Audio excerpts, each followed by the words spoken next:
लेकिन सबसे पहले ये बयान जिन्होंने दिया है उनके बारे में तो जरूर जान लीजिए।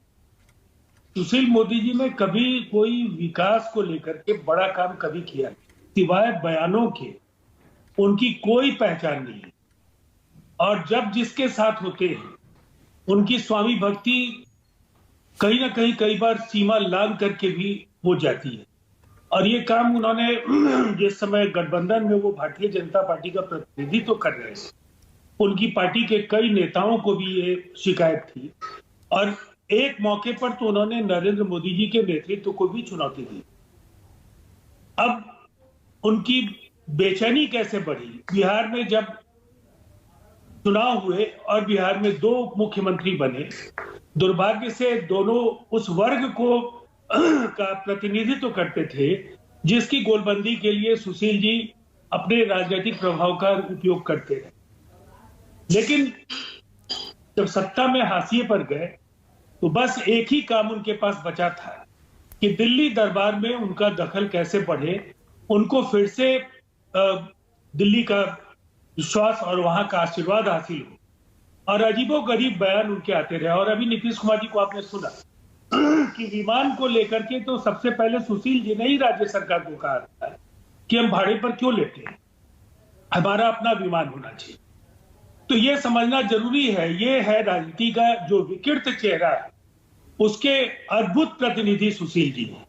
वो जब कुछ कहते हैं सत्ता में, विपक्ष में जाकर के उसी बयान से पल्ला झाड़ लेते हैं। यही सुशील मोदी आपके सबसे प्रिय हुआ करते थे राजीव जी, आपको भी पता है। नीतीश कुमार जी सुशील मोदी के लिए बीजेपी की आला कमान से लड़ जाते थे, आज भी ताने मारते हैं सुशील मोदी को लेकर नीतीश कुमार बीजेपी पर। नहीं, मैंने आपके कहने के पहले कह दिया है।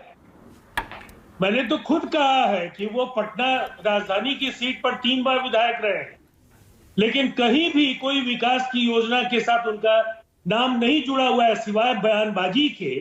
सुशील जी कभी भी विकास परक राजनीति के लिए जाने जाते नहीं रहे। तो फिर नीतीश कुमार क्यों इतना पसंद करते थे सुशील कुमार मोदी को? आज भी उनका नाम ले लेकर उन्हें याद करते हैं वो।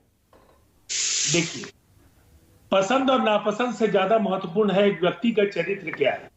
और सुशील जी को राजनीति में सुर्खियों में बने रहने के सिवाय कुछ भी नहीं आता है। लेकिन राजीव जी, ये जो बयान है विमान और हेलीकॉप्टर खरीदने का सिर्फ सुशील कुमार मोदी का नहीं है, ये पूरी बीजेपी का आरोप है। वो कह रही है, जरा बताइए बिहार की जनता के हित में ये 350 करोड़ खर्चने का फैसला कैसे है?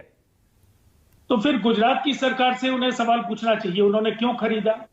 राजस्थान, छत्तीसगढ़ से लेकर मध्य प्रदेश तक जो विमान खरीदे गए 2018 से 22 के बीच में, इन सवालों पर बीजेपी क्या कहे? देखिए, बड़ा सवाल क्या है, ये केवल सियासत करने के लिए मुद्दे उठाना। एक राज्य सरकार अपने कार्यों के बेहतरी के लिए, बेहतर तरीके से जन संवाद बढ़ाने के लिए अगर कोई निर्णय करती है तो जनादेश उसको है फैसले लेने का। और जिस तरीके से बीजेपी की बेचैनी बढ़ी है, मैं ये कहना चाहूंगा कि ऐसे ही बयान देते रहे, काम नहीं करें, 2024 और 25 का रास्ता उनका और बेहद। राजीव रंजन, अजय आलोक मेरे साथ जुड़ रहे हैं, जनहित से जुड़ा है। ओके।